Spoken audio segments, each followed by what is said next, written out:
Hi ನಮಸ್ತೆ ಸ್ನೇಹಿತರೆ. ಇದು ಬಂದು ನಾನು ಮಂತ್ರಾಲಯಕ್ಕೆ ಹೋಗಿರೋ ವ್ಲಾಗು. ಏನಪ್ಪ ಅಂತಂದರೆ ನಾನು ಹೋದ ತಿಂಗಳೇ ಮಂತ್ರಾಲಯಕ್ಕೆ ಹೋಗಬೇಕಾಗಿತ್ತು. ಸುಮಾರು ನಾನು 6 ತಿಂಗಳಿಂದ ಡಿಸೆಂಬರಿಂದ ಇಲ್ಲಿ ತನಕ ಸ್ಟಾಪ್ ಮಾಡಿರಲಿಲ್ಲ. ಪ್ರತಿ ತಿಂಗಳು ಹೋಗಿದ್ದೆ. ಆದರೆ ಆ್ಯಕ್ಚುಲಿ ಹೇಳ್ಬೇಕಂದ್ರೆ ಜೂನಲ್ಲಿ ಹೋಗಬೇಕಾಗಿತ್ತು. ಆದರೆ ಸ್ವಲ್ಪ ಪ್ರಾಬ್ಲಮ್ ಇದ್ದಿದ್ದರಿಂದ ಹೋಗೋದಕ್ಕಾಗಲಿಲ್ಲ. 2 ಸಲ ಪ್ಲ್ಯಾನ್ ಮಾಡಿದೆ, 2 ಸಲ ಕೂಡ ಕ್ಯಾನ್ಸಲ್ ಆಗಿತ್ತು. ಸರಿ ಏನಾದರೂ ಮಾಡಿ ಈ ತಿಂಗಳಲ್ಲಿ ಹೋಗ್ಬಿಟ್ಟು ಬಂದುಬಿಡಬೇಕು. ಮತ್ತು ನನಗೆ ನೆಕ್ಸ್ಟ್ ವೀಕು ಅದರ ನೆಕ್ಸ್ಟ್ ವೀಕು 2 ಫಂಕ್ಷನ್ ಇದೆ. ಸೊ ಹಾಗಾಗಿ ಮತ್ತು ನನಗೆ ಟೈಮ್ ಸಿಗಲ್ಲ. ನನಗೇನೇ ಇದ್ದರೂ ಸ್ಯಾಟರ್ಡೆ ಸಂಡೇನೇ ಹೋಗೋದಕ್ಕಾಗೋದು ಅಂಥೇಳಿ ಪ್ಲ್ಯಾನ್ ಮಾಡಿಕೊಂಡು ಹೋಗ್ತಾಯಿದ್ದೀವಿ. ನನಗೇನಪ್ಪ ಅಂತಂದರೆ ಮಂತ್ರಾಲಯಕ್ಕೆ ಹೋಗಬೇಕು ಅಂತಂದರೆ ನನಗೊಂಥರ ಎಲ್ಲಿಲ್ಲದ ಖುಷಿ, ಎಲ್ಲಿಲ್ಲದ ಶಕ್ತಿ. ನನಗೆ ಯಾವಾಗಲೂ ಹೇಳ್ತೀನಿ, ನನಗೇನೇ ಒಂದು ತಲೆನೋವಿರಲಿ, ಏನೇ ಒಂದು ಇಲ್ಲದೆ ಆಗಿರಲಿ, ಮಂತ್ರಾಲಯಕ್ಕೆ ಹೋಗಬೇಕು ಅಂದರೆ ಆಟೋಮೆಟಿಕ್ಕಾಗಿ ನನಗೆ ಎಲ್ಲನೂ ಕ್ಲಿಯರ್ ಆಗಿಬಿಡುತ್ತೆ. ಸೊ ಫೈನಲಿ ಮಂತ್ರಾಲಯಕ್ಕೆ ಹೋಗೋದಕ್ಕೆ ಎಲ್ಲ ರೆಡಿ ಮಾಡಿ ಎಲ್ಲ ಕಾರಲ್ಲಿ ಇಡ್ತಾಯಿದ್ದೀವಿ. ಸಿಕ್ಕಾಪಟ್ಟೆ ಜನ ನನ್ನನ್ನು ಕೇಳಿದ್ದೀರಾ, ಅದು ನನ್ನ ಮಂತ್ರಾಲಯದಲ್ಲಿ ಹಾಕ್ಕೊಂಡಿರೋ ಸ್ಯಾರಿದು ಲಿಂಕ್ ಕಳಿಸಿ ಅಂತ. ಆಲ್ರೆಡಿ ನಾನು ಅದನ್ನು ವೀಡಿಯೋ ಮಾಡಿ ಅಪ್ಲೋಡ್ ಮಾಡಿದ್ದೀನಿ. ಇನ್ನೂ ಒಂದು ಏನಪ್ಪ ಅಂದರೆ, ನಾನು ಒಂದು ಲಾಸ್ಟ್ ವೀಕಲ್ಲಿ ನಾನು ರಾಯರದು ಫೋಟೋ ನನಗೆ ಯಾರೋ ಗಿಫ್ಟ್ ಮಾಡಿದರು. ಸೊ ಅದನ್ನು ನನಗೆ ಮೆಸೇಜ್ ಮಾಡಿ ಕೇಳಿದ್ದೀರಾ, ಈ ಫೋಟೋ ಅಮೌಂಟ್ ಎಷ್ಟು, ಎಲ್ಲಿ ತೊಗೊಂಡಿದ್ದಾರೆ ನನಗೆ ಹೇಳಿ, ತುಂಬ ಚೆನ್ನಾಗಿದೆ ಫೋಟೋ ಅಂತ ಕೇಳಿದ್ದಾರೆ. ಆದರೆ ನಾನು ಫೋಟೋ ಎಲ್ಲಿ ತೊಗೊಂಡ್ರು ಅಂತ ಕೇಳಿಬಿಟ್ಟು ಖಂಡಿತವಾಗ್ಲೂ ನಾನು ನೆಕ್ಸ್ಟ್ ವ್ಲಾಗಲ್ಲಿ ಅಡ್ರೆಸ್ ಹೇಳ್ತೀನಿ. ಆದರೆ ಅದ್ರ ಪ್ರೈಸ್ ಎಷ್ಟು ಅಂತ ನಾನು ಕೇಳಿಬಿಟ್ಟು ಹೇಳೋದಕ್ಕಾಗಲ್ಲ. ಅದು ಯಾವ ಶಾಪಲ್ಲಿ ತೊಗೊಂಡಿದ್ದಾರೆ ಆ ಫೋಟೋ, ಯಾವ ಏರಿಯಾದಲ್ಲಿಂದ ತೊಗೊಂಡಿದ್ದಾರೆ ಖಂಡಿತವಾಗ್ಲೂ ಹೇಳ್ತೀನಿ. ಯಾಕಪ್ಪ ಅಂದರೆ ನನಗೆ ಪ್ರೀತಿಯಿಂದ ಅವರು ಗಿಫ್ಟ್ ಕೊಟ್ಟಿದ್ದಾರೆ, ಅದರದ್ದು ಪ್ರೈಸ್ ಎಷ್ಟು ಅಂತೆಲ್ಲ ಕೇಳೋದಕ್ಕೆ ನನಗೆ ಇಷ್ಟ ಆಗಲ್ಲ. ಖಂಡಿತವಾಗ್ಲೂ ನಾನು ನೆಕ್ಸ್ಟ್ ವ್ಲಾಗಲ್ಲಿ ಅದ್ರ ಬಗ್ಗೆ ಇನ್ಫಾರ್ಮೇಷನ್ ಕೊಡ್ತೀನಿ. ಈಗ ರಾಯರ್ ಫೋಟೋ ಎಲ್ಲ ಕಡೆಯೂ ಸಿಗುತ್ತೆ, ಆದರೆ ಏನೋ ಗೊತ್ತಿಲ್ಲ ಆ ಫೋಟೋ ಕೆಲವೊಂದಷ್ಟು ಜನ ಅಂದರೆ ತುಂಬ ಜನ ಏನಿಲ್ಲ, 3 ಜನ ಕೇಳಿದ್ದಾರೆ ಅಷ್ಟೇ. ನನಗೆ 3 ಜನನೂ ತುಂಬ ಇಂಪಾರ್ಟೆಂಟ್. ಯಾಕಪ್ಪ ಅಂದರೆ ನನಗೆ ಒಬ್ಬರು ಏನೋ ಕೇಳ್ತಿದ್ದಾರೆ ಅಂದರೆ ನಾನು ತುಂಬ ಟ್ರೈ ಮಾಡ್ತೀನಿ ಅವರಿಗೆ ಅದರದ್ದು ಲೊಕೇಶನ್ ಕೊಡೋದಕ್ಕಾಗಲಿ, ಅದ್ರ ಬಗ್ಗೆ ಡೀಟೇಲ್ ಕೊಡೋದಕ್ಕಾಗಲಿ.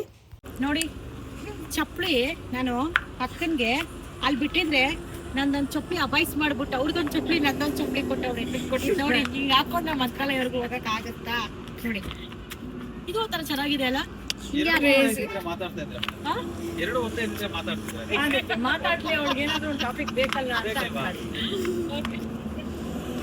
ನಾವು ಮನೆಯಲ್ಲಿ ಊಟ ಮಾಡಿರಲಿಲ್ಲ. ಸರಿ ಅಂತೇಳಿ ನಾವು ಸ್ವಲ್ಪ ಮುಂದೆ ಹೋದ್ಮೇಲೆ ಒಂದು ಕಡೆ ಊಟಕ್ಕೆ ನಿಲ್ಲಿಸಿದ್ವಿ. ಆಲ್ಮೋಸ್ಟು ನಾವು ಹೋಗ್ತಾ ಮನೆಯಲ್ಲಿ ಊಟ ಮಾಡಲ್ಲ, ಯಾವಾಗೋ ರೇರ್ ಒಂದೊಂದು ಸಲ ಊಟ ಮಾಡಿ ಬಿಡ್ತೀವಿ, ಇಲ್ಲಾಂದರೆ ಹೊರಗಡೆನೇ ಊಟ ಮಾಡ್ಕೊಬಿಡ್ತೀವಿ. ಈ ಸಲ ನಾವು ಹೋಗಿರೋದೇ ಕಮ್ಮಿ ಜನ, ಅಂದರೆ ನಾನು, ನನ್ನ ಮಗಳು, ನಮ್ಮ ಅಕ್ಕನೇ ಹೋಗಬೇಕು. ನಾನು ನನ್ನ ಮಗಳು ಹೋಗ್ಬೇಕು ಅಂದ್ಕೊಂಡ್ವಿ. ಆಮೇಲೆ ನಾನು ನಮ್ಮ ಅಕ್ಕಗೆ ಹೇಳಿದೆ, ಹೋಗೋಣ ಬನ್ನಿ ಅಕ್ಕ ಅಂತ. ಅವರು ಏನೋ ಒಂದು ಕೆಲಸದ ಮೇಲೆ ಬ್ಯುಸಿ ಇದ್ದರು, ಗೊತ್ತಿಲ್ಲ, ಸಡನ್ನಾಗಿ ಅವರು ಆಯಿತು ಬರ್ತೀನಿ ಅಂತೇಳಿದ್ರು. ಮತ್ತು ನಮ್ಮ ಕಸಿನ್ಸು ಒಂದಿಬ್ಬರು ಬಂದರು. ಸೊ ಫೈನಲಿ ನಾವು 5 ಜನ ಹೋದ್ವಿ. ಅಲ್ಲೇ ಬೇರೆ ಕಡೆ ಎಲ್ಲಿ ಊಟ ಮಾಡೋದು, ಯಾಕಂದರೆ ಲಾಸ್ಟ್ ಟೈಮು ನಮಗೆ ಗೊತ್ತಿಲ್ಲದೆ ಎಲ್ಲೂ ನಿಲ್ಸೋಕ್ಕೆ ಗೊತ್ತಾಗದೆ ಹೋಟೆಲ್ಸಲ್ಲಿ ನಾವು ತುಂಬ ಹೊಟ್ಟೆ ಹಸ್ಕೊಬಿಟ್ಟಿದ್ವಿ. ಅದಕ್ಕೆ ಏನಪ್ಪ ಮಾಡೋದು ಅಂತ ಎಂಪೈರ್ಗೆ ಹೋದ್ವಿ. ಆದರೆ ಅಲ್ಲಿ ನಾನ್ ವೆಜ್ಜು ಆಪ್ಷನ್ಸ್ ಆದರೆ ತುಂಬ ಇರುತ್ತೆ, ವೆಜ್ಜು ಸ್ವಲ್ಪ ಕಮ್ಮಿನೇ. ಏನೂ ಮಾಡೋದಕ್ಕಾಗಲ್ಲ. ರೋಟಿ ತೊಗೊಂಡು ಗೀ ರೈಸ್ ತೊಗೊಂಡ್ವಿ. ಆಲ್ಮೋಸ್ಟು ಎಂಪೈರ್ ಹೋಟೆಲಲ್ಲಿ ಗೀ ರೈಸು ತುಂಬ ಫೇಮಸ್ಸು, ಅದಕ್ಕೆ ಕಬಾಬ್ ಏನಾದ್ರು ಇದ್ದರೆ ತುಂಬ ಚೆನ್ನಾಗಿರ್ತಿತ್ತು. ಆದರೆ ನಾವೇಂದು ನಾರ್ಮಲ್ಲಾಗಿ ಟ್ರಿಪ್ ಎಲ್ಲಾದರೂ ಹೋಗಿದ್ರೆ ತಿನ್ಬೋದಿತ್ತು. ಆದರೆ ನಾವು ಹೋಗ್ತಾ ಇರೋದು ಮಂತ್ರಾಲಯಗೆ. ಸೊ ಅದು ಬೇರೆ ಶನಿವಾರ, ನಾನು ಸೋಮವಾರ, ಶನಿವಾರ, ಗುರುವಾರ ತಿನ್ನೋದೇ ಇಲ್ಲ. ಹಂಗಾಗಿ ಊಟ ಎಲ್ಲ ಮುಗಿಸ್ಕೊಂಡ್ವಿ. ನನಗೆ ಸಿಕ್ಕಾಪಟ್ಟೆ ತಲೆನೋವಿತ್ತು, ಯಾಕಂದರೆ ನನಗೆ 2 ದಿವಸದಿಂದ ತಲೆನೋವ್ತಿತ್ತು. ಅದು ಯಾಕೆ ತಲೆನೋವ್ತಿತ್ತು ಅಂದರೆ, ನಮ್ಮ ಮನೆ ಹತ್ರ ಒಬ್ಬರು ಊದಿನ ಗಡ್ಡಿ ಅಂದರೆ ಊದು ಕಡ್ಡಿ ಮಾರ್ಕೊಂಡು ಬಂದಿದ್ದರು, ತುಂಬ ಚೆನ್ನಾಗಿದೆ ಸ್ಮೆಲ್ಲು ಅಂಥೇಳಿ. ಸರಿ ಅಂಥೇಳಿ ನಾನು ಒಂದು ಪ್ಯಾಕೆಟ್ ತೊಗೊಂಡು 2 ಕಡ್ಡಿ ಹಚ್ಚಿದೆ, ಅಂದರೆ ಸ್ವಲ್ಪ ಸೊಳ್ಳೆಗಳನ್ನೇ ಇದ್ದರೆ ಸಾಯಲಿ, ಗುರುವಾರ ಪೂಜೆ ಮಾಡಬೇಕಾದ್ರೆ ಹಚ್ಚೋಣ ಅಂಥೇಳಿ. ಆ ಸ್ಮೆಲ್ಲಿಗೆ ನನಗೆ 2 ದಿನದಿಂದ ಅಷ್ಟು ತಲೆನೋವ್ತಾ ಇತ್ತು. ಆದರೆ ಏನು ಮಾಡೋಕ್ಕೆ, ನಾನು ತಲೆನೋವು ಇದ್ದಾಗ ಕೆಲವೊಂದೊಂದ್ಸಲ ಐಸ್ ತಿಂದರೆ ನನಗೆ ಸ್ವಲ್ಪ ಸಮಾಧಾನ ಆಗುತ್ತೆ, ತಲೆನೋವು ಕಮ್ಮಿ ಆಗುತ್ತೆ. ಫೈನಲಿ ನಾವು 4 ಗಂಟೆ ಅಷ್ಟರಲ್ಲಿ ಮಂತ್ರಾಲಯ ರೀಚ್ ಆದ್ವಿ. ನನಗೆ ಮಂತ್ರಾಲಯ ಇನ್ನೂ ಆರ್ಚ್ ಹತ್ರ ಹೋಗ್ತಿದ್ದಂಗೆ ಏನೋ ಒಂಥರ ಖುಷಿ. ಆಮೇಲೆ ಕೆಲವೊಂದೊಂದ್ಸಲಿ ನನಗೆ ಮನಸ್ಸಲ್ಲಿ ದುಃಖ ಇರುತ್ತಲ್ವ, ಆಗ ಎಂಟ್ರೆನ್ಸ್ಗೆ ಹೋಗ್ತಿದ್ದಂಗೆನೇ ನನಗೆ ಆಟೋಮೆಟಿಕ್ಕಾಗಿ ಕಣ್ಣಲ್ಲಿ ನೀರು ಬಂದುಬಿಡುತ್ತೆ. ಯಾಕಂದರೆ ಎಲ್ಲ ಮನುಷ್ಯನಿಗೂ ತನ್ನದೇ ಆದ ಕಷ್ಟ ಇರುತ್ತೆ, ತನ್ನದೇ ಆದ ಪ್ರಾಬ್ಲಮ್ಗಳಿರುತ್ತೆ. ಈಗ ನಾವೆಲ್ಲನೂ ಸೋಷಿಯಲ್ ಮೀಡ್ಯಾದಲ್ಲಿ ಹೇಳ್ತಾ ಕೂತ್ಕೊಳ್ಳೋದಕ್ಕಾಗಲ್ಲ. ಈಗ ಕೆಲವೊಂದೊಂದು ಸಲ ಯಾವ ಥರಪ್ಪ ಅಂತಂದರೆ ಈ ಕೆಲವೊಂದೊಂದು ಹೇಳ್ಕೊಳ್ಳೋದಕ್ಕೂ ಭಯ ಆಗುತ್ತೆ, ಕೆಲವೊಂದೊಂದು ತೋರಿಸ್ಕೊಳ್ಳೋದಕ್ಕೂ ಭಯ ಆಗುತ್ತೆ. ಈಗ ಹೆಂಗಾಗೋಗ್ಬಿಟ್ಟಿದೆ ಅಂದರೆ ಜನಗಳು ಪೈಪೋಟಿ ಜೀವನಕ್ಕೆ ನಿಂತ್ಕೊಬಿಟ್ಟಿದ್ದಾರೆ. ಈಗ ಅವರೇ ಟ್ರಿಪ್ ಹೋಗ್ತಿದ್ದಾರೆ, ನಾವು ಯಾಕೆ ಹೋಗಬಾರ್ದು, ಅವರೇ ಒಂದು ಸ್ಯಾರಿ ತೊಗೊಂಡಿದ್ದಾರೆ, ನಾನು ಯಾಕೆ ತೊಗೋಬಾರ್ದು. ಈಗ ನಾನು ದೇವರಿಗೆ ಪೂಜೆ ಮಾಡೋದು ಕೂಡ ಕೆಲವೊಬ್ಬೊಬ್ಬರು ಪೈಪೋಟಿ ಮಾಡ್ತಾರೆ, ಅವಳೇ ಅಷ್ಟು ಚೆನ್ನಾಗಿ ಪೂಜೆ ಮಾಡ್ತಿದ್ದಾಳೆ, ನಾನು ಯಾಕೆ ಮಾಡಬಾರ್ದು. ಸೊ ನಾನು ಏನು ಹೇಳೋದಕ್ಕೆ ಇಷ್ಟಪಡ್ತೀನಿ ಅಂದರೆ, ಭಗವಂತ ಯಾರ ಕೈಯಲ್ಲಿ ಏನೇನು ಮಾಡಿಸ್ಕೋಬೇಕು, ಅವ್ರ ಕೈಯಾರೆ ಏನೇನು ಮಾಡಬೇಕು, ಅದು ಒಳ್ಳೇದಾಗ್ಬೋದು ಕೆಟ್ಟದಾಗ್ಬೋದು, ಪ್ರತಿಯೊಂದು ಕೂಡ ಅವರು ಬರೆದಿಟ್ಬಿಟ್ಟಿರ್ತಾರೆ. ಈ ಟೈಮ್ಗೆ ಇದೇ ಥರನೇ ನಡಿಬೇಕು, ಇದೇ ಥರನೇ ಅವ್ರ ಕೈಯಲ್ಲಿ ಮಾಡಿಸ್ಬೇಕು ಅಂತ. ಈಗ ನಾನು ತುಂಬ ಒಳ್ಳೆಯವಳು ಅಂತ ಹೇಳ್ಕೊಳ್ಳಲ್ಲ, ಕೆಟ್ಟವಳು ಅಂತಲೂ ಹೇಳ್ಕೊಳ್ಳಲ್ಲ. ಪ್ರತಿಯೊಬ್ಬ ಮನುಷ್ಯ ಕೂಡ ಸ್ವಾರ್ಥ ಅನ್ನೋದಿರುತ್ತೆ. ಪ್ರತಿಯೊಬ್ಬ ಮನುಷ್ಯನಲ್ಲೂ ಕೂಡ ನಾಟಕ, ಸುಳ್ಳು ಎಲ್ಲನೂ ಇರುತ್ತೆ. ಅದೆಲ್ಲ ಇದ್ರೇ ಒಬ್ಬ ಮನುಷ್ಯ ಆ ಮನುಷ್ಯನಾಗಿ ಜೀವನ ಮಾಡೋಕ್ಕಾಗೋದು. ಇದು ಯಾವುದೂ ಇಲ್ಲ ಅಂತಂದರೆ ನಾವು ಕೂಡ ದೇವ್ರುಗಳಾಗೋಗ್ತೀವಿ. ಸೊ ನಾನು ಏನು ಹೇಳ್ತೀನಿ ಅಂತಂದರೆ, ಪ್ರತಿ ಸರಿ ನನ್ನ ಪ್ರತಿ ಒಂದು ವ್ಲಾಗಲ್ಲೂ ಕೂಡ ಒಂದು ಅರ್ಥಪೂರ್ಣಕವಾಗಿ ನಾನು ಮಾತಾಡಿರ್ತೀನಿ. ಅಥವಾ ಯಾರಿಗೋ ಹರ್ಟ್ ಮಾಡಬೇಕು ಅಥವಾ ಯಾರನ್ನೋ ತಲೆಯಲ್ಲಿಟ್ಕೊಂಡು ಮನಸ್ಸಲ್ಲಿಟ್ಕೊಂಡು ನಾನು ಮಾತಾಡಲ್ಲ. ನನಗೆ ಆ ತಕ್ಷಣಕ್ಕೆ ಆ ಒಂದು ವಿಡಿಯೋಗೆ ನಾನು ಏನು ಮಾತಾಡಬೇಕು ಅನ್ಕೋತೀನೋ ನಾನು ಅದನ್ನಷ್ಟೇ ಮಾತಾಡ್ತೀನಿ. ಯಾಕೆ ಅಂದರೆ ನಾನು ಚಿಕ್ಕ ವಯಸ್ಸಿಗೆನೇ ನಾನು ತುಂಬ ಲೈಫಲ್ಲಿ ನೊಂದುಬಿಟ್ಟಿದ್ದೀನಿ. ಚಿಕ್ಕ ವಯಸ್ಸಿಗೆ ಜೀವನ ಹಾಳು ಮಾಡಿಕೊಂಡೆ. ಸೊ ಇರೋದು ಒಂದು ಜೀವನ, ನನಗೆ ಗೊತ್ತಿಲ್ಲ ಒಬ್ಬ ಮನುಷ್ಯ ಯಾವಾಗ ಸಾಯ್ತಾನೆ. ಈಗ ನಾನು 100 ವರ್ಷ ಬದುಕ್ತೀನಿ ಅಂತ ಹೇಳಲ್ಲ. ಈಗ ನನಗೆ 37 ವರ್ಷ ಹೇಳೋದಕ್ಕಾಗಲ್ಲ. ಒಂದು ವರ್ಷ ಬದುಕಿರ್ತೀನೋ, ಒಂದು ವಾರ ಬದುಕಿರ್ತೀನೋ, ಒಂದಿನ ಬದುಕಿರ್ತೀನೋ ಗೊತ್ತಿಲ್ಲ. ಸೊ ನನ್ನ ಖುಷಿನ ನನ್ನಲ್ಲೇ ನಾನು ನೋಡ್ಕೋತೀನಿ. ಆದರೆ ನನ್ನ ಖುಷಿನೇ ನನ್ನ ಮಗಳು ಅಂತ ಹೇಳೋದಕ್ಕೆ ನಾನು ಇಷ್ಟಪಡ್ತೀನಿ. ಯಾಕೆಂದರೆ ಒಂದು ಸಿಂಗಲ್ ಪೇರೆಂಟು ತನ್ನ ಮಕ್ಕಳನ್ನ ನೋಡೇ ಜೀವನ ಮಾಡೋದು ಖಂಡಿತವಾಗ್ಲೂ ಅದರಲ್ಲಿ ನಾನು ಸ್ವಲ್ಪ ಜಾಸ್ತಿನೇ. ನನ್ನ ಲೈಫಲ್ಲಿ ನಾನು ಯಾರ ಮೇಲೂ ಡಿಪೆಂಡ್ ಆಗಲ್ಲ. ನನಗೋಸ್ಕರ ನಾನು ಬದುಕ್ತೀನಿ, ಅದರಲ್ಲೂ ನನ್ನ ಮಗಳಿಗೋಸ್ಕರ, ನನ್ನ ಫ್ಯಾಮಿಲಿಗೋಸ್ಕರ ಅಷ್ಟೇನೇ.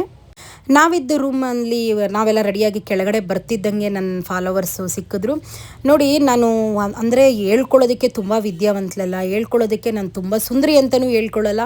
ಸಾಕು ಆ ರಾಯರನ್ನ ಪೂಜೆ ಮಾಡಿ 4 ಜನ ನನಗೆ ರೋಡಲ್ಲಿ ಸಿಕ್ಕಿದಾಗ, ಭವ್ಯಗೌಡರಲ್ವ ನೀವು, ತುಂಬ ಚೆನ್ನಾಗಿ ಪೂಜೆ ಮಾಡ್ತೀರಾ ಅಂಥೇಳಿ ನನಗೆ ಆ ಥರ ಹೇಳ್ದಾಗ ಸಾಕಪ್ಪ, ಇಷ್ಟೇ ಸಾಕು. ಈಗ ಹೇಳ್ಕೊಳ್ಳೋದಕ್ಕೆ ನನ್ನ ಹತ್ರ ಅಷ್ಟು ದುಡ್ಡು, ಒಡವೆ, ಬಂಗ್ಲೆ ಅದೆಲ್ಲ ಏನೂ ಇಲ್ಲ. ನಾನು ಏನು ಫ್ರಾಂಕಾಗಿ ಮಾತಾಡ್ತೀನಿ, ಏನು ನನ್ನ ಮನಸ್ಸಲ್ಲಿರೋದನ್ನಷ್ಟೇ ನಾನು ಪ್ರತಿಯೊಂದು ವೀಡಿಯೋದಲ್ಲೂ ಹೇಳ್ಕೊತೀನಿ. ಕೆಲವೊಬ್ಬೊಬ್ಬರಿಗೆ ಅದು ಇಷ್ಟ ಆಗುತ್ತೆ, ಕೆಲವೊಬ್ಬೊಬ್ಬರು ಉರ್ಕೋತಾರೆ. ಇಷ್ಟಪಡೋರು ನಾನು ಇಷ್ಟಪಡ್ತೀನಿ, ನಾನು ನೋಡಿ ಉರ್ಕೊಳ್ಳೋರ್ನು ಇಷ್ಟಪಡ್ತೀನಿ. ಯಾಕಪ್ಪ ಅಂದರೆ ಅವರಿಗೆ ನಂತರ ಮಾತಾಡೋದಕ್ಕಾಗಲ್ಲ, ನಂತರ ಇರೋದಕ್ಕೆ ಆಗಲ್ಲ. ಈಗ ಎಕ್ಸಾಂಪಲ್ ಹೇಳ್ತೀನಿ, ಈಗ ನಂತರ ಅವ್ರು ಯಾಕೆ ಇರೋಕ್ಕಾಗಲ್ಲ ಅಂದರೆ, ಗಂಡ ಇರೋರು ನನ್ನನ್ನು ನೋಡಿ ಉರ್ಕೊಂಡ್ರೆ ಅವ್ರ ಗಂಡನ ಬಿಟ್ಟು ನಂತರ ಇರೋಕ್ಕಾಗತ್ತಾ? ಖಂಡಿತವಾಗ್ಲೂ ಆಗಲ್ಲ. ನನ್ನ ಜೀವನ ನನಗೆ, ಅವ್ರ ಜೀವನ ಅವರಿಗಷ್ಟೇನೆ. ಪ್ರತಿಯೊಬ್ಬ ಮನುಷ್ಯ ಕೂಡ 2 ಮುಖ ಇರುತ್ತೆ. ಪ್ರತಿಯೊಬ್ಬ ಮನುಷ್ಯನಲ್ಲೂ ಕೊಳಕು ಬುದ್ಧಿ ಅನ್ನೋದು ಇದ್ದೇ ಇರುತ್ತೆ ಖಂಡಿತವಾಗ್ಲೂ. ಕೆಲವೊಬ್ಬರು ಪರ್ದೆ ಹಾಕ್ಕೊಂಡು ಜೀವನ ಮಾಡ್ತಿರ್ತಾರೆ ಅಷ್ಟೇನೆ. ಮನೆಯವರನ್ನ ನಂಬಿಸ್ತಿರ್ತಾರೆ, ಕಟ್ಕೊಂಡಿರೋ ಗಂಡನ ನಂಬಿಸ್ತಿರ್ತಾರೆ, ಜನಗಳನ್ನ ನಂಬಿಸ್ತಾ ಇರ್ತಾರೆ. ಸೊ ನಾನು ಯಾವ ಥರ ಅಂದರೆ, ನನ್ನನ್ನು ಯಾರು ಏನು ಬೇಕಾದ್ರೂ ತಿಳ್ಕೊಳ್ಳಿ. ಈಗ ಇವಳು ಸಿಂಗಲ್ ಪೇರೆಂಟು, ಈ ಥರ ತಿರುಗಾಡ್ತಾಳೆ, ಇವಳು ಈ ಥರ ಒಳ್ಳೊಳ್ಳೆ ಸೀರೆ ಉಡ್ತಾಳೆ. ಹೌದು, ಖಂಡಿತವಾಗ್ಲೂ ನನಗೆ ಹೆಂಗೆ ಬೇಕೋ ನಾನು ಹಂಗೆ ಇರಬೇಕು. ಈಗ ಜನಗಳನ್ನ ಎಲ್ಲರನ್ನೂ ಮೆಚ್ಚಿಸ್ತಾ ಹೋದರೆ ನಾನು ನಿಜವಾಗ್ಲೂ ನಾನು ಜೀವನ ಮಾಡೋದಕ್ಕಾಗಲ್ಲ. ಯಾಕಂದರೆ ಆಲ್ರೆಡಿ ಲೈಫಲ್ಲಿ ತುಂಬ ನೊಂದು ಇವಾಗ ನನ್ನ ಜೀವನ ಒಂದು ರೂಪಿಸ್ಕೊಂಡಿದ್ದೀನಿ. ಅಂದರೆ ಬೆಳಗ್ಗೆ ಎದ್ದೊಳ್ತೀನಿ, ನನ್ನ ಕೆಲಸ ಏನಿದೆಯೋ ನಾನು ಮಾಡ್ತೀನಿ, ನನಗೆ ಇಷ್ಟ ಆದಾಗ ವೀಡಿಯೋಸ್ ಮಾಡ್ತೀನಿ, ಎಲ್ಲಾದರೂ ಹೋಗಬೇಕು ಅಂದರೆ ಹೋಗ್ತೀನಿ. ಅದನ್ನು ಬೇರೆ ಯಾರಿಗೋಸ್ಕರನೋ ನಾನು ಅದನ್ನೆಲ್ಲ ಕಟ್ಟಿಟ್ಟು ಬುಟ್ಟಿ ಥರ ಇರೋದಕ್ಕೆ ಆಗಲ್ಲ. ಸೊ ನನ್ನ ಲೈಫು, ನನ್ನ ಇಷ್ಟ, ನನ್ನ ಜೀವನ ಅಲ್ವಾ. ಹಂಗಾಗಿ ಕೆಲವೊಬ್ಬೊಬ್ಬರು ಕಮೆಂಟ್ಗಳು ಹಾಕ್ತಿರ್ತಾರೆ. ಇವತ್ತು ಕೂಡ ನನಗೆ 1-2 ಕಮೆಂಟ್ ಹಾಕಿದ್ರು, ಏನೋ ನೀವು ಈ ಥರ ಯಾವಾಗ ನೋಡಿದ್ರು ಈ ಥರ ಶೋಕಿ ಮಾಡ್ಕೊಂಡು ಜೀವನ ಮಾಡ್ತಿರ್ತೀರ, ಅದಕ್ಕೆ ಮೇ ಬಿ ನಿನ್ನ ಗಂಡ ಬಿಟ್ಟೋಗ್ಬಿಟ್ನೇನೋ. ಈಗ ಪ್ರತಿಯೊಬ್ಬರ ಜೀವನದಲ್ಲೂ ಗಂಡ ಶೋಕಿ ಮಾಡೋದಕ್ಕೆ ಬಿಟ್ಟೋಗ್ತಾನೆ ಅಂತಲ್ಲ. ಕೆಲವೊಬ್ಬೊಬ್ಬರು ಗಂಡ ಇದ್ದರೂ ಕೂಡ 2 ಜನ 3 ಜನ ಬಾಯ್ ಫ್ರೆಂಡ್ಸ್ನ ಮೇಂಟೈನ್ ಮಾಡ್ತಿರ್ತಾರೆ. ದೇವರಂಥ ಗಂಡ ಇದ್ದರೂ ಕೂಡ ಬಾಯ್ ಫ್ರೆಂಡ್ ಯಾಕಿರ್ತಾನೆ ಅಂದರೆ, ಅವರು ಕೂಡ ಶೋಕಿ ಮಾಡೋದಕ್ಕೇನೆ. ಈಗ ನಾನು ಶೋಕಿ ಮಾಡ್ತೀನಿ ಅಂತ ಗಂಡ ಬಿಟ್ಟೋಗಿದ್ರಲ್ಲ, ಅವರಿಗೆ ಈ ಆನ್ಸರ್ ಕೊಡ್ತಾ ಇರೋದು. ಹಂಗಂದರೆ ಶೋಕಿ ಮಾಡದೇ ಇರೋರು ಒಬ್ಬೊಬ್ರು ಗಂಡನ ಜೊತೆನೇ ಸಂಸಾರ ಮಾಡ್ತಿದ್ದಾರಾ? ಇಲ್ಲ ಅಲ್ವಾ. ಸೊ ನಾವು ಒಬ್ಬರ ಬಗ್ಗೆ ಮಾತಾಡೋದಕ್ಕಿಂತ ಮುಂಚೆ, ಒಬ್ಬರಿಗೆ ಕಮೆಂಟ್ ಹಾಕೋದಕ್ಕಿಂತ ಮುಂಚೆ, ನಿಮ್ಮನೆಲ್ಲೂ ಕೂಡ ಅಕ್ಕ ತಂಗಿರು ನೀವು ಅದನ್ನೆಲ್ಲ ಯೋಚನೆ ಮಾಡಿಬಿಟ್ರೆ ಖಂಡಿತವಾಗ್ಲೂ ಬೇರೆಯವ್ರಿಗೆ ಬ್ಯಾಡ್ ಕಮೆಂಟ್ ಹಾಕ್ಸಲ್ಲ. ನಾನು ಅದಕ್ಕೇನು ತಲೆ ಕೆಡಿಸ್ಕೊಳ್ಳಲ್ಲ. ಈ ಕಿವಿಲ್ ಕೇಳಿ ಈ ಕಿವಿಲ್ ಬಿಟ್ಬಿಡ್ತೀನಿ. ಯಾಕಂದರೆ ಈ ಥರ ಎಲ್ಲ ಬ್ಯಾಡ್ ಕಮೆಂಟ್ ಬರ್ತಾ ಇರಬೇಕು. ಯಾಕಂದರೆ ನಮ್ಮ ಮುಂದೆ ಮಾತಾಡೋದಕ್ಕೆ ಧೈರ್ಯ ಇಲ್ಲದಿರೋ ಈ ಥರ ಫೇಕ್ ಅಕೌಂಟ್ಗಳು ಓಪನ್ ಮಾಡಿ ಬ್ಯಾಡ್ ಕಮೆಂಟ್ ಹಾಕ್ಸಿದಾಗ ನನಗೆ ಖುಷಿ ಆಗುತ್ತೆ. ಒಂದು ಕಡೆ ಕೋಪ ಬರುತ್ತೆ. ಖುಷಿ ಯಾಕಾಗುತ್ತೆ ಅಂದರೆ, ನನ್ನನ್ನು ನೋಡಿ ಉರ್ಕೋತಿರ್ತಾರಲ್ಲ ಅವ್ರು ಬೇರೆ ಏನೂ ಮಾಡೋಕ್ಕಾಗದೆ ಈ ಥರ ಮಾಡ್ತಾರೆ ಅಷ್ಟೇ, ನಾನು ನೆಮ್ಮದಿ ಹಾಳು ಮಾಡ್ಬೋದು ಅಂತ ತಿಪ್ಪುರ್ಲಾಗ ಹಾಕಿದ್ರು ನನ್ನ ನೆಮ್ಮದಿ ಯಾರ ಕೈಯಲ್ಲೂ ಹಾಳು ಮಾಡೋದಕ್ಕೆ ಸಾಧ್ಯ ಇಲ್ಲ. ಯಾಕೆ ಅಂದರೆ ನಾನು ಎಲ್ಲನೂ ಈಸಿಯಾಗಿ ತೊಗೋತೀನಿ. ನೆಮ್ಮದಿ ಹಾಳು ಮಾಡ್ಕೋಬೇಕು ಏನು ವಿಷಯಕ್ಕೆ? ನನಗೋಸ್ಕರ, ನನ್ನ ಫ್ಯಾಮಿಲಿಗೋಸ್ಕರ. ಯಾರ್ಯಾರೋ ಥರ್ಡ್ ಕ್ಲಾಸ್ಗಳು ಏನೇನೋ ಥರ್ಡ್ ಕ್ಲಾಸ್ಗಳ ಥರ ಕಮೆಂಟ್ಗಳಾಗ್ತಾರೆ ಅಂತ ನಾನು ತುಂಬ ತಲೆ ಎಲ್ಲ ಕೆಡಿಸ್ಕೊಳ್ಳೋದಕ್ಕೆ ಹೋಗಲ್ಲ. ಯಾಕೆ ತಲೆ ಕೆಡಿಸ್ಕೊಳ್ಳೋ, ಇದಕ್ಕಿಂತ ತುಂಬ ಕಠಿಣವಾಗಿರೋ ಸಮಯಗಳನ್ನೆಲ್ಲ ನಾನು ಫೇಸ್ ಮಾಡ್ಕೊಂಡು ಬಂದಿರೋದ್ರಿಂದ ಇದು ಯಾವುದಕ್ಕೂ ನಾನು ತಲೆ ಕೆಡಿಸ್ಕೊಳ್ಳಲ್ಲ ಅಷ್ಟೇ. ಸೊ ನಾನು ಈ ವರ್ಷದಲ್ಲಿ ಇದು 5ನೇ ಸಲ ಮಂತ್ರಾಲಯಕ್ಕೆ ಹೋಗಿರೋದು. ನೋಡೋಣ ಈ ವರ್ಷ ಪ್ರತಿ ತಿಂಗಳು ಹೋಗಬೇಕು ಅಂತ ಅನ್ಕೋತಾ ಇದ್ದೀನಿ. ಯಾಕಂದರೆ ಪ್ರತಿ ತಿಂಗಳು ಹೋಗೋದಕ್ಕೆ ರಾಯರು ದಾರಿ ಮಾಡಿಕೊಡ್ಬೇಕು. ದಾರಿ ಮಾಡಿಕೊಟ್ಟಂಗೆ ಒಂದ್ಸಲಿ ನಾನು ಮಂತ್ರಾಲಯಕ್ಕೆ ಹೋಗ್ಬೇಕಂದ್ರೆ 3,000-4,000 ಸಾವಿರ ಬೇಕು. ಸೊ ನನಗೆ ನನ್ನದೇ ಆದ ಕಮಿಟ್ಮೆಂಟ್ಗಳು, ನನ್ನದೇ ಆದ ಜವಾಬ್ದಾರಿಗಳಿರುತ್ತೆ. ರಾಯರು ದಾರಿ ಕೊಟ್ಟರೆ ಖಂಡಿತವಾಗ್ಲೂ ಪ್ರತಿ ತಿಂಗಳು ಹೋಗೋ ಥರ ರಾಯರ ಆಶೀರ್ವಾದ ಕೊಟ್ಟರೆ ಖಂಡಿತವಾಗ್ಲೂ ಹೋಗ್ತೀನಿ. ಅದರಲ್ಲೂ ಈ ಒಂದು ತಿಂಗಳು ಮಿಸ್ ಆಯಿತು. ನೋಡೋಣ ನೆಕ್ಸ್ಟ್ ಮಂತು ರಾಯರು ಕರೆಸ್ಕೊಳ್ಳೋ ಯೋಗ ಇತ್ತು, ರಾಯರನ್ನ ನೋಡಬೇಕು ಅನ್ನೋ ಆಶೀರ್ವಾದ ನನ್ನ ಮೇಲಿತ್ತು ಅಂದರೆ ಖಂಡಿತವಾಗ್ಲೂ ನೆಕ್ಸ್ಟ್ ಮಂತು ಹೋಗ್ತೀನಿ. ಸೊ ನಾನು ಇವಾಗ ಹಾಕಿರೋ ಡ್ರೆಸ್ಸು ಯೆಲ್ಲೋ ಕಲರ್ ಡ್ರೆಸ್ಸು ಮಲ್ಲೇಶ್ವರಮಲ್ಲಿ ತೊಗೊಂಡಿದ್ದು. ನಿಜ ಈಗೆಲ್ಲ ರೋಡ್ ಮೇಲೆಲ್ಲ ಅಂಗಡಿಗಳೆಲ್ಲ ತೆಗ್ದುಬಿಟ್ಟಿದ್ದಾರೆ. ಮಲ್ಲೇಶ್ವರಮಲ್ಲಿ ಬರೀ ನಾನು 700 ರೂಪಾಯಿ ಕೊಟ್ಟು ಆ ಡ್ರೆಸ್ ತೊಗೊಂಡಿದ್ದು. ಸುಮಾರು 2-3 ಸಲ ಆ ಡ್ರೆಸ್ ತೊಗೊಂಡೆ, ಹಾಕ್ಕೊಳ್ಳೋಣ ಎಲ್ಲಾದರೂ ಹೋದಾಗ ಅಂತ. 2 ಕಡೆ ಹೋದಾಗೂ ಹಾಕ್ಕೊಳ್ಳೋದಕ್ಕಾಗಲಿಲ್ಲ. ಸರಿ ಮಂತ್ರಾಲಯದಿಂದ ಬರ್ತಾ ಹಾಕ್ಕೊಳ್ಳೋಣ ಅಂತೇಳಿ ತೊಗೊಂಡೋಗಿದ್ದೆ. ನಾವು ಊಟ ಮಾಡಿದ್ದು ತುಂಬಾ ಚೆನ್ನಾಗಿತ್ತು. ಇದು ದೇವಸ್ಥಾನದಿಂದ ಸ್ವಲ್ಪ ಹಿಂದೆನೇ ಇರೋದು. ತುಂಬ ಚೆನ್ನಾಗಿತ್ತು ಊಟ. ಮಾಮಿ ಮೆಸ್ಸು. ಆದರೆ ಇದು ಸಿಕ್ಕಾಪಟ್ಟೆ ಜನಕ್ಕೆ ಗೊತ್ತಿರುತ್ತೆ, ಇದರದೆಲ್ಲ ಸುಮಾರು ಜನ ಪ್ರಮೋಷನ್ ಮಾಡಿದರು. ಅನ್ಲಿಮಿಟೆಡ್ ಊಟ ಇತ್ತು, ಚೆನ್ನಾಗಿತ್ತು. ಊಟ ಮಾಡ್ಕೊಂಡು ಬಿಡೋಣ, ಮತ್ತು ಸಂಜೆ ಎಲ್ಲಾದರೂ ಒಂದು 5-6 ಗಂಟೆ ಹಂಗೆ ಕಾಫಿ ಗೊಟ್ಟಿಗೋ ನಿಲ್ಸೋಣ ಅಂತೇಳಿ ಹೊಟ್ಟೆ ತುಂಬ ಊಟ ಮಾಡ್ಕೊಂಡ್ವಿ. ಒಂದು ಸ್ವಲ್ಪ ದೂರ ಬಂದಮೇಲೆ ಕಾಫಿ ಕುಡಿಯೋಣ, ನಂಗೆ ಆಲ್ರೆಡಿ ತಲೆನೋವಿತ್ತು ಅಂತ ಹೇಳಿದ್ನಲ್ಲ 2 ದಿವಸದಿಂದ, ಕಾಫಿ ಕುಡಿಯೋಣ ಅಂತೇಳಿ ಕಾಫಿಗೆ ನಿಲ್ಲಿಸಿದ್ವಿ. ನಿಜವಾಗ್ಲೂ ಈ ಸಲ ದರ್ಶನ ತುಂಬ ಚೆನ್ನಾಗಾಯಿತು, ಆರಾಮಾಗಿ ದರ್ಶನ ಆಯಿತು. ಯಾವುದೇ ಥರ ನಮಗೆ ಬೇಜಾರಾಗಲ್ಲ. ಜನ ಅಂತೂ ತುಂಬ ಇದ್ದರು. ಸೊ ಹೆಂಗೋ ರಾಯರ ಆಶೀರ್ವಾದದಿಂದ ನಮಗೆ ಡೈರೆಕ್ಟು ದರ್ಶನ ಆಯಿತು. ಫೈನಲಲ್ಲಿ ನಮ್ಮ ಮನೆಗೆ ಬಂದ್ವಿ. ಬರ್ತಿದ್ದಂಗೆ ಅಕ್ಕ ಮನೆಗೆ ಹೊರಡಬೇಕಾಗಿತ್ತು. ಅವರಿರೋದು ನಾಗರಬಾವಿ ಅಲ್ವಾ, ಸೊ ಅವ್ರ ಮಗ ಬಂದಿದ್ದರು ಕರ್ಕೊಂಡು ಹೋಗೋದಕ್ಕೆ. ಅಕ್ಕ ಕೂಡ ಅವ್ರ ಮನೆಗೆ ಹೊರಟರು. ನಾವು ಅಷ್ಟೇ ನೆಮ್ಮದಿಯಾಗಿ ಹೋಗಿ ನೆಮ್ಮದಿಯಾಗಿ ದರ್ಶನ ಮಾಡಿಕೊಂಡು ಏನೂ ತೊಂದರೆ ಆಗದೆ ಆರಾಮಾಗಿ ಮನೆಗೆ ಬಂದ್ವಿ. ಸೊ ನಿಮಗೆಲ್ಲ ಈ ವಿಡಿಯೋ ಇಷ್ಟ ಆಗುತ್ತೆ ಅನ್ಕೋತೀನಿ. Thank you.